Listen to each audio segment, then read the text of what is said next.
بسبب أسرة نظره الشديد اللي وصل 1500 درجة. دخل بالخطأ مدرسة غريبة مخصصة لتدريب الأشباح. كل اللي كان عايزه هو يدور على بنت خالته، ولكن واحد جرى خبطه وكسر له نضارة، وفجأة بقى مش شايف أي حاجة قدامه. افتكر إن قرية بنت خالته على الشمال، ولكن من غير ما يحس لف في الاتجاه الغلط ودخل قرية مليانة بالأشباح. أول لما شافوا مبتسم وقال لهم مساء الخير يا جماعة، الأشباح اتصدموا، مستحيل يكون ده إنسان. أي بشري طبيعي كان مات من الرعب أول لما يشوفهم، لكن الواد واقف بيضحك عادي. وساعتها بدأ يشك يدخل قلوبهم، يمكن يكون واحد من الأشباح الأسطورية اللي تعرف تتخفى في أي بشر. بعدها سألهم بكل بساطة هي رين عايشة هنا؟ أنا ابن خالتها، لكن محدش عرف الاسم لحد ما سألهم هو مش اسمه مختار القرية سيفن. وهنا فهم إن سيفن ده لعب بنت خالته، وفضل ينادي عليها بكل فرحة. أما سيفن نفسها فاتجمدت من الصدمة، بقالها 100 سنة عمرها ما كان عندها ابن خالة، حتى إنها بدأت تشك في نفسها، يمكن قتلت ناس كتير لدرجة إنها نسيت. وفجأة الواد مسك ايدها بكل عفوية وسألها ليه ايدها ساعة وشكلها شاحب، هو الأكل عندهم وحش ولا عندها أنيميا؟ الكل وقف مصدوم لأن دي سيفن أخطر بنت في القرية واللي محدش بيجرؤ حتى يقرب منها. ولما سألته جاي ليه، قال لها إنه جاي يدرس معاه في مدرسة القرية. وبعدها راح للمدير وعرف نفسه وقال له إن أهله كلموه قبل ما يوصل. المدير جامد مكانه، مستحيل يكون ده بشر، أي إنسان عادي كان هيموت من الخوف بمجرد دخول القرية، فإزاي ده بيتكلم بكل هدوء كده؟ في اللحظة دي افتكر ابن واحد من أقوى زعماء الأشباح المتخفيين، وابن الرعب قرر يسايره ورحب بيه منتهى الاحترام، وأمر سيفن توصله للسكن بنفسها. أما الواد فكان كل همه إنه يلاقي نضارة جديدة، لأنه من غيرها مش بيفرق بين الإنسان والشبح أصلا، وعلشان كده فكر إن كل الأشباح اللي حواليه مجرد ناس عاديين. ولما دخل السكن انبهر بالأوضة الفخمة، وبعدها اتعرف على زمايله الجدد وسألهم لو حد عنده نضارة احتياطية. واحد منهم جابها له، ولكن اكتشف إنها ضعيفة ومستحيل تنفع مع قصر نظره، فقرر يطلب واحدة جديدة. وبالليل أول لما نام صحوا فجأة وقالوا له قوم بسرعة الحصة هتبدأ. استغرب جدا وسألهم حصة إيه؟ إحنا دلوقتي في نص الليل. لكن ردهم كان أغرب، هو حد عنده بيدرس الصبح أصلا؟ أول حصة كانت مع المدرسة المسؤولة، وكل الطلبة كانوا مرعوبين منها، لأن أي طالب بيتأخر عن حصته بيكون مصيره الموت، وبسبب إنه من غير نضارة ما كانش قادر يميز وشوش أي حد. فدخل الفصل وسلم على المدرسة والطلبة بكل ثقة، وعرف نفسه كطالب جديد. بعدها المدرسة بدأت أول درس، الرعب الحقيقي، وكل طالب كان بيطلع بيستعرض أكتر قدرة مرعبة عنده، والأشباح كانت بتتنافس في استعراض أساليب التخويف. لكن فيشر كان فاكر إنها مجرد طلبة بيمثلوا وبيستخدموا مؤثرات وملابس تنكرية. ولما جه دور المدرسة قالت له يطلع يوريهم أكتر حاجة مرعبة بالنسبة له. فيشر وقف قدام الفصل وقال إن أكتر كابوس بيصحى منه كل ليلة هو محفظة فاضية. الفصل كله اتصدم، الأشباح فهمت المشهد بشكل مختلف تماما،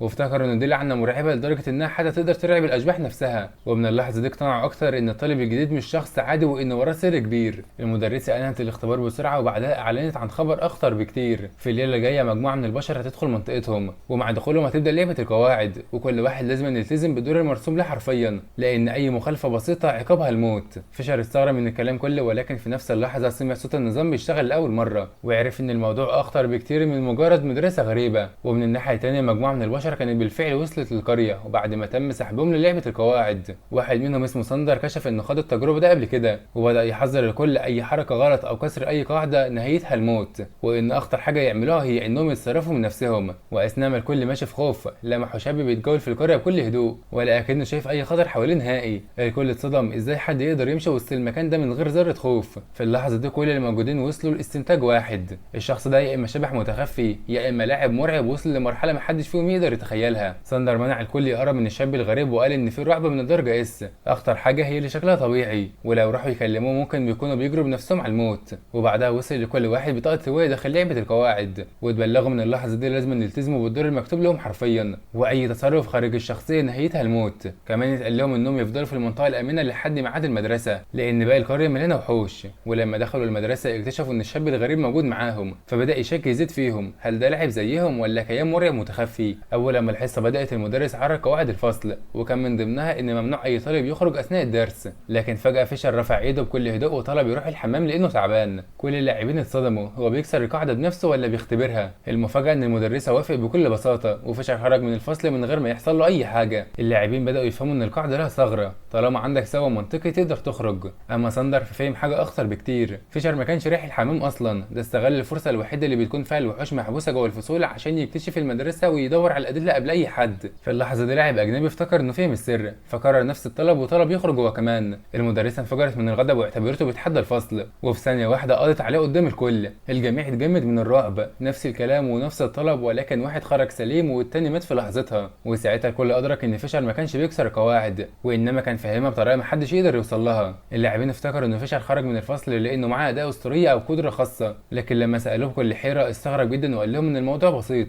طلب الإذن من المدرسة وخرج عادي. ولما سالوه ازاي عاش وسط كل الاشباح دي بص لهم باستغراب وسالهم اشباح ايه. ساعتها عرفوا ان الواد فعلا مش شايف حاجه، وبعد ما قال لهم ان نظره سالب 1000 ونص ونضارته اتكسرت، واحد من اللاعبين عرض عليه يلبس نضارته عشان يشوف الحقيقه بنفسه. لكن قبل ما يحصل اي حاجه المدرسه قطعتهم وبدات تشرح قوانين الكافيتيريا. الاكل لازم يتاكل كله، واي حد يسيب لقمه في طبقه نهايته هتكون الموت. ولما جه دور فيشر طلب بكل براءه طبق مليان، فالست فرحت بيه وادت له اكبر كميه عندها. اما باقي اللاعبين فحاولوا يطلبوا اكل قليل، لكن الست قلبت وشها في ثانيه واعتبرت انهم بيهينوها وكانوا هيموتوا لو لانهم غيروا كلامهم. ولما الاكل اتحط قدامهم اتصدموا، الاكل اصلا مش صالح للبشر. لكن فيشر كان بياكل بكل هدوء وقال ان طعم غريب شويه، لكن اكيد ده مجرد اكله مشهوره عند اهل البلد، وكل منطقه ولها اكلتها المختلفه. اللاعبين بقوا مش مستوعبين اي حاجه، ازاي واحد بياكل الاكل ده اكنه عادي. وفجاه ظهرت سيفن ونادت على فيشر قدام الكل بكلمه يا ابن خالتي. اللاعبين فهموا ان ده غالبا الشخصيه اللي اللعبه فرضتها عليه، فبقوا اكتر حذر في التعامل معاه. بعدها سيفن بلغت الكل ان الحصه الجايه رياضه، والمدرب طلب منهم ينزلوا مخزن الادوات تحت الارض ويطلعوا كرات السله. مجرد سماع الطلب كان كافي يخلي وشوش اللاعبين تصفر. كلهم حسوا ان نزول المخزن ده فخ قاتل. بعضهم اقترح يرفضوا او يدعوا انهم تايهين، لكن ساندر وقفهم فورا وقال لهم ان اول ما شبح يدوم امر مباشر المهمه بتتحول لقانون اجباري والهرب منها مستحيل. بما ان مفيش اي طريق للهروب فوافقوا ينزلوا كلهم مع بعض المخزن الادوات.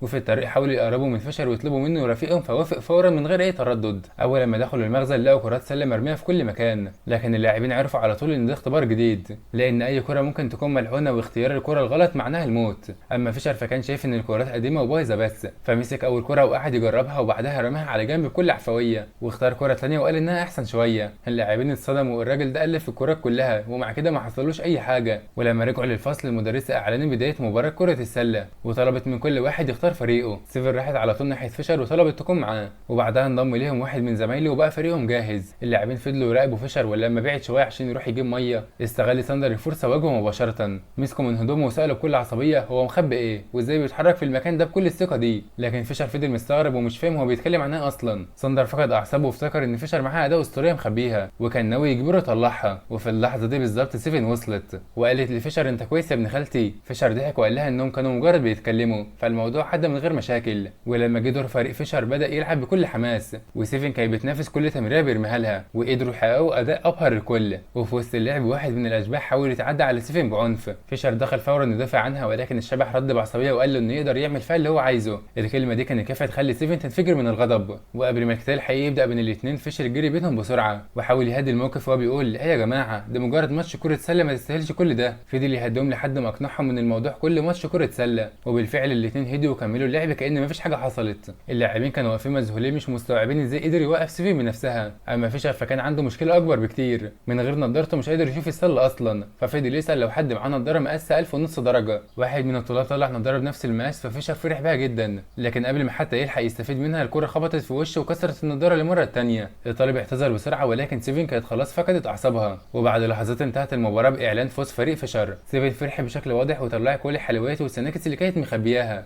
وفضلت تديله منها وهي بتقول له ياكل كويس لانه رفيع زياده. في الوقت نفسه الثلاثه اللي كانوا حاولوا يعتدوا على فيشر اكتشفوا ان الكابوس الحقيقي لسه هيبدا. سيفن امرتهم يروحوا المستشفى بحجه انهم مصابين، رغم انهم كانوا عارفين ان المستشفى ده اخطر مكان في المدرسه، ولكن قواعد اللعبه كانت واضحه، اي مصاب لازم يتعالج والا هيموت. اول لما دخلوا المستشفى الباب اتقفل عليهم وفهموا انهم وقعوا في فخ جديد. واحد منهم دخل اوضه مفتوحه فلقى دكتور واقف مستنيهم. حاولوا يشرحوا ان اصابتهم بسيطه وانهم محتاجين يرجعوا الفصل، ولكن الدكتور تجاهل كلامهم تماما. وفي اللحظه دي بدا الرعب الحقيقي داخل مستشفى الاشباح. اول ما الدكتور مسك المنشار بدا يقنعهم ان العمليه هي الحل الوحيد، وان في فيروس بينتشر جوه عظمهم ولو ما اتشالش دلوقتي هيتحولوا لقومه لحمه قبل ما الليل يخلص. لكن اللاعبين كانوا شايفين الحقيقه دي مش عمليه، دي اعدام حرفيا. وفجاه الدكتور مد ايده وقال انه مش هيبدا غير ما يدفعوا رسوم العلاج بعملات الاشباح. طلعوا كل الفلوس اللي معاهم ولكنه رماها في وشهم باستهزاء، لانه كان عايز عملات الاشباح مش فلوس البشر. ولما عرف انهم ما عندهمش يقرر ياخد الثمن من حياتهم نفسها. ساندر فهم ان الاشباح بدات تزهق وعايزه تخلص عليهم قبل ما وقت السيناريو ينتهي، فصرخ في الكل يجروا ويتفرقوا. المهم يفضلوا عايشين لحد انتهاء العد التنازلي. لكن الاشباح كانوا اسرع، حصروا الثلاثه وبدا يختاروا مين هيكون اول ضحيه. وفي اللحظه اللي الكل افتكر ان النهايه وصلت ظهر فيشر وبص للاشباح بغضب وسالهم بكل براءه ايه اللي بتعملوه دلوقتي؟ من امتى بقى التنمر على الطلبه الجداد مسموح في المدرسه؟ الاشباح كانوا على وشك يهاجموه، ولكن اول لما عرفوا ان ابن خالد سيفن اتجمدوا مكانهم افتكروا اللي حصل في ماتش السله وان سيفن مستعده تقتل اي حد يقرب منه. في ثانيه واحده قلبوا لهجتهم بالكامل وبداوا يعتذروا ووعدوا ان هم يكتبوا اعتذار طويل ومش هيضايقوا اي طالب جديد تاني. فيشر ابتسم لانه كان فاكر انه انها خناقه بين شويه طلاب مشاغبين، اما اللاعبين فكانوا شايفين مشهد مختلف تماما. بالنسبه لهم الوحوش المرعبه الغابه لكي تتكلم من ثواني اتحولوا لطلبه متعبين بكلمتين من فيشر. وفي نفس اللحظه صوت النظام اعلن انتهاء السيناريو وطلب من كل الناجين الاستعداد للخروج خلال 3 دقائق. ساندر بص لفيشر وهو مش مصدق واعترف له انهم كانوا هيموتوا لو وجوده، وان فيشر من غير ما يحس كان بيحميهم طول الوقت. بعد ما السيناريو انتهى ساندر شكر فيشر بجد وقال له انه مدله بحياته، لكن فيشر فضل باصص لهم باستغراب وهو مش فاهم هم بيتكلموا عن ايه اصلا. اللاعبين افتكروا انه بيستعبط وقالوا ان واحد بقوته اكيد عدى عشرات السيناريوهات قبل كده، لكن الصدمه كانت لما فيشر اكد انه مش بيمثل اي دور وانه فعلا طالب جديد دفع المصاريف وجاي يكمل دراسته ويقعد جنب بنت خالته. وقتها اللاعبين بداوا يشكوا ان فيشر مش مدرك الحقيقه اصلا. حاولوا يشرحوا له ان المدرسه دي مش مدرسه عاديه وان المكان كله عباره عن عالم رعب بيتم سحب البشر ليه عشان يشاركوا في العاب قتله، لكن فيشر ضحك عليهم وقال لهم انهم اكيد مدمنين روايات والعاب زياده عن اللزوم وان المفروض يصدقوا العلم شويه. اللاعبين بصوا لبعض في صمت مش مستوعبين حاجه، وقبل ما يختفوا قرروا يسيبوا لفيشر هديه اخيره تقديرا لانقاذه ليهم. الهديه كانت عباره عن نظاره مزوده بعدسات قويه بشكل خرافي، وبعد ما استلمها وشكرهم اختفى اللاعبين ورجعوا لعالمهم. اما داخل المدرسه فجاه المدرسين اعلنوا عن الرحله السنويه. الطلاب الاشباح انفجروا حماس، واحد بيتكلم عن السياد البشر والتاني متحمس يغير جلده القديم وتالت مستني الرحله دي من السنه اللي فاتت. اما فيشر فكان بيسمع الكلام ده كله ومقتنع انهم بيهزروا او بيتكلموا عن العاب تمثيل غريبه، لكن المفاجاه الحقيقيه كانت في وجهه الرحله. المره دي مش مدينه عاديه، الوجهه كانت غابه بالكود. اول ما الاسم اتقال الفصل كله اتغير، حتى الاشباح نفسهم سكتوا. وبعد انتهاء اليوم الدراسي رجع فيشر للسكن، وهناك لقى واحد من زمايله قاعد يكتب وصيته الاخيره. فيشر استغرب جدا وساله ليه عامل دراما عن رحله تخييم عاديه، لكن زميله رفع راسه ببطء وعلامات الرعب ماليه وشه، واكد له ان غابه بالكود مش مكان عادي ابدا وان اي حد بيدخلها مش مضمون انه يرجع منها تاني. زميل فيشر كان مرعوب من رحله الغابه وفضل يقول ان حتى العشب هناك بيشرب الدم وان اي حد بيختفي جواها محدش بيعرف عنه حاجه، لكن فيشر افتكر انه مجرد معسكر كشافه وقال ان افضل حاجه يعملها هي انه يطمن اهله برساله. ولما ساله عن شغل عيلته زميله افتخر جدا وقال ان المدرسه اختارتهم بنفسها بعد التخرج ووظفتهم في مستشفى داخل المدينه. فيشر انبهر وافتكر ان المدرسه دي فعلا محترمه لانها بتضمن شغل لكل الخريجين، لكن الحقيقه كانت مختلفه تماما. المدرسه دي اصلا بتخرج اشباح وبعد التخرج بتوزعهم على كل مكان ممكن، مستشفيات ومدارس ومدن ملاهي واسانسيرات واتوبيسات وحتى طيارات.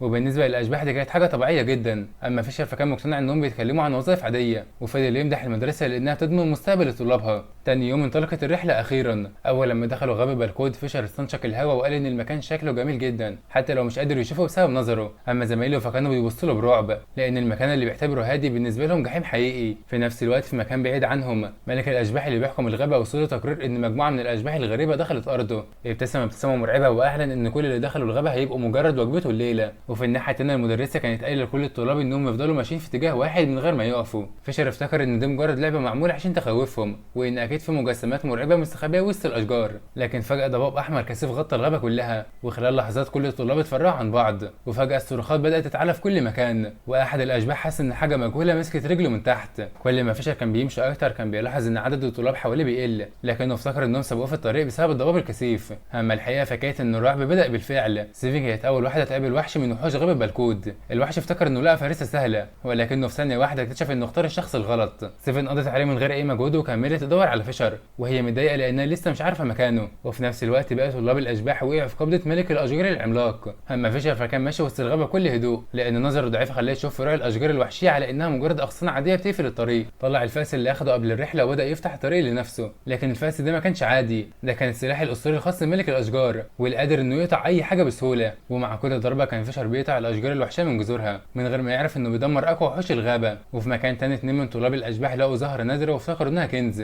اول واحد قرب منها الزهره بلعته بالكامل في لحظه، لكن اول لما سيفن عدت من جنبها الزهره نفسها ارتعشت من الرعب وانكمشت في الارض بدل ما تهاجمها. سيفن فضلت تنادي على فيشر ولما ما لقتوش هددت انها تحرق الغابه كلها لو فضل مختفي. في اللحظه دي ملك الاشجار قرر يتدخل بنفسه، اطلق الاف الفروع ناحيه سيفن عشان يقضي عليها مره واحده. اما فيشر فكان لسه مقتنع ان كل اللي حواليه مجرد اشجار وزهور عاديه ومكمل يقطع اي حاجه تقف في طريقه وهو مش حاسس ان الغابه كلها دخلت في حاله ذعر بسببه. فيشر كمل يقطع كل الزهور والاشجار اللي قدامه من غير اي تردد لانه كان شايفها مجرد نباتات عاديه. وفي نفس الوقت واحد من زمايله اتبلع بالكامل بواسطه زهره الاشباح. صاحبه جري ينقذه ولكن السبب الحقيقي ما كانش الصداقه، الواد كان مستلف منه 500 عمله اشباح ولو مات يبقى الفلوس كلها راحت. فضل يصرخ في الزهره ويطالبها ترجع له المدين بتاعه باي طريقه. اما سيفن فكانت لسه تتقدم وسط الغابه ولقيت اغلب طلاب المدرسه متعلقين على اغصان ملك الاشجار وهو عمال يمتص طاقتهم واحد ورا الثاني، ولكن ولا حتى وقف تساعدهم. كل اللي يهمها انها تلاقي فيشر. وفي الناحيه الثانيه فيشر كان بيجمع الزهور اللي قطعها لانه اقتنع ان ريحتها هتطلع تتبيله شواء خرافيه. وفضل يتمشى ومنبهر بالرحله ومقتنع ان المدرسه صرفت ميزانيه ضخمه عشان تعمل الاجواء الواقعيه دي. بعدها لمح حيوان ضخم وسط الشجر وبسبب نظره الضعيف افتكر افتكره ارنب كبير، لكن الحقيقه انه كان وحش مرعب مستعد يفتك باي حد يقرب منه.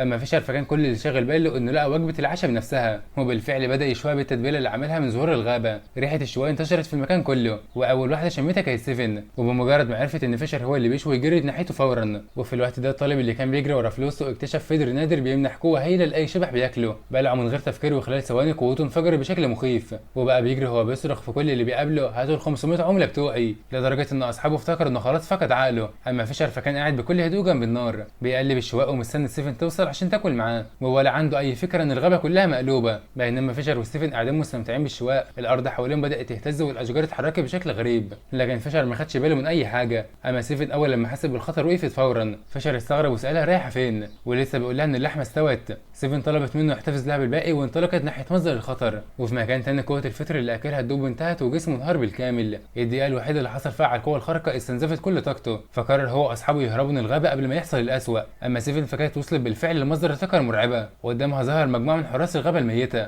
ولانهم قطعوا عليها جلسه الشوايه كانت في قمه غضبها. طاقتها انفجرت بشكل مرعب وبصت لهم بنظره خلت حتى الوحوش تتراجع، وقالت لهم بسببكم اتاخرت 3 دقايق عن اكلي. وبدات تدور على المسؤول الحقيقي اللي بيحرك كل اللي بيحصل في الغابه، وهي عازمه انها تنهي كل حاجه بنفسها. وفي نفس الوقت كان باقي الطلاب بيحاولوا يتمسكوا باي امل للنجاه، لانهم حسوا ان الشخص اللي بيطاردوه اخيرا قرب منهم. فيشر فضل ماشي في الغابه هو مقتنع ان اهم قاعده في اي رحله تخييم ان محدش يرمي زباله في اي مكان، ولانه افتكر ان ستيفن سبقت الكل قرر يسرع عشان يلحق المجموعه قبل ما المدرسه تقلق عليه. اما ستيفن بقى فوصلت اخيرا لملك الاشجار بنفسه، بصت له بغضب وسالته اذا كان هو السبب في ضياع وجبتها. وفي نفس اللحظه ملك الاشجار استدعى جيش كامل من حراس الغابه واندلعت معركه شرسه. زملاء ستيفن حاولوا يساعدوها ولكن عدد الوحوش كان ضخم جدا، ومع مرور الوقت حتى ستيفن بدات تتعب لاول مره. وفي النهايه قرر ملك الاشجار يقبض على ستيفن ومعاه باقي الطلاب. وبينما الكل فاكر ان نهايتهم قربت، كان فيشر وصل لنفس المكان من غير ما يعرف اي حاجه. شاف شجره ضخمه قدامه وقرر يقطعها عشان يعمل نار يقضي بها الليله. الصراخ اللي كان بيسمعه افتكر مؤثرات صوتيه معموله عشان الرحله تبقى واقعيه. فضل يضرب بالفاس لحد ما اسقط ملك الاشجار بالكامل. الطلاب وقفوا مصدومين، الوحش اللي محدش قدر يهزمه فيشر خلص عليه وهو فاكره مجرد شجره ناشفه. وبعدها ولع نار من الحطب وطلع اللحم اللي كان شايله ستيفن. ولما وصلت اول حاجه عملتها انها قعدت تاكل كأن اللي حصل من شويه ما كانش معركه حياه وموت. بعدها فيشر نادى على كل الطلبه وبدا يشوي للكل. الطلاب كانوا بيبصوا له باعجاب ورعب في نفس الوقت، فبالنسبه لهم الشخص اللي قدر يقتل ملك الاشجار بسهوله اكيد شخص ما ينفعش حد يعاديه. وفي الوقت ده المدرسه كانت مستنيه اي ناجين يرجعوا من الغابه، وكانت متوقعه ان عدد قليل جدا هو اللي هينجو، لكن فجاه كل الطلبه رجعوا سلام. المدرسه نفسها اتفاجئت واعلنت ان كل اللي خرج من غابه بالكود يعتبر نجح في الاختبار. ساعتها بس فيشر عرف ان الرحله دي عمرها ما كانت رحله ترفيهيه، دي كانت الامتحان النهائي للمدرسه، وهو عدى الامتحان بالكامل من غير ما يعرف اصلا انه كان داخل اختبار.